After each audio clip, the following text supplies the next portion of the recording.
growing up generally, really. I mean, when you're a child, you have a certain perspective about things, and you think about things in a certain way, and a lot of those things align with being an actor, being playful, being carefree, the inclination to perform and want to be the center of attention. I mean, sitting on stage talking on the microphone right now, there's a great song by Bo Burnham called Art is Dead that really gets into the psyche of an artist, where he basically, the lyrics are like, entertainers like to seem complicated, but we're not complicated.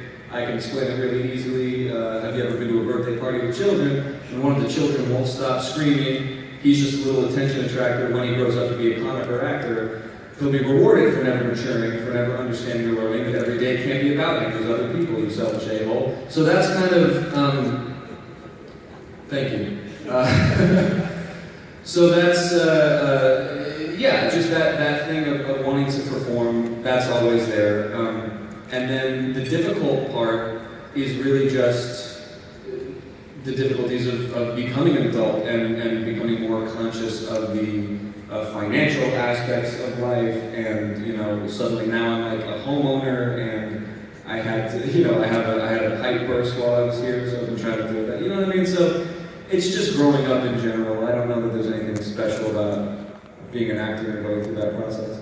Did you ever have to, play high school student, play at a prom, and then, think this is what it must be like, or do research on it? Like, let me get in there. What's like high school? Let me infiltrate a high school for a week and see what it's like. No, man. I grew up in a little suburban town outside of LA, and a lot of those guys are still some of my good friends. So I have a good sense of what life is like outside of being an actor. And I've been to proms. I just was never at my own prom. But it is kind of weird that my high school memories were of fake high school on set, because I was on a show called Joan of Arcadia for a couple years. That what would have been my last 2 years of high school, I finished out on a TV show. So, so that was my high school, the fake halls on stage 23 of the Sony lot, where we would just walk in circles and with the locker rooms there, and, speak dialogue that other people wrote for us. So a little bit different, but basically the same thing.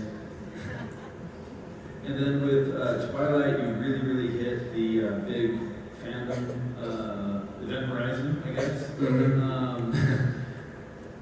Does that change a person? Does that make somebody lose concept of their place, or you feel like that makes you a stronger person, or is it just a wild ride? Yeah, no, it's a really good question. It depends on who you are.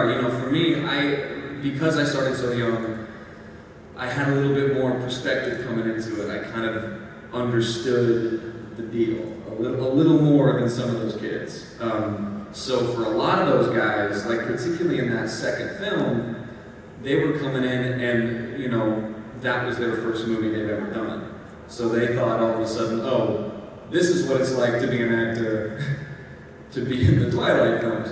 And then I think reality hit some of those guys pretty hard a couple years later when they weren't riding that wave anymore. So I'm very lucky that I had that foundation coming into it. And the thing about, listen, ultimately, the people who have longevity are the people who are in this for the right reasons, which is to develop themselves and get better as actors, and just ultimately, we want to tell good stories and be a part of things that people like. If you're in it, for the fame or for any of those other kind of reasons, you probably shouldn't be in it, and it's probably not going to last too long for you anyway. So, yeah, as long as you have the right perspective and, you stay grounded and humble and grateful for whatever comes your way, then you should be okay. And I really tried throughout that process to be even-keeled about it. Not to say I didn't enjoy kind of some of the rock star elements, because I did, but at the same time I knew, this is what it is, this too shall pass, I'm going to be all right, Speaking of being part of something people like, Z Nation. So, how has that ride been?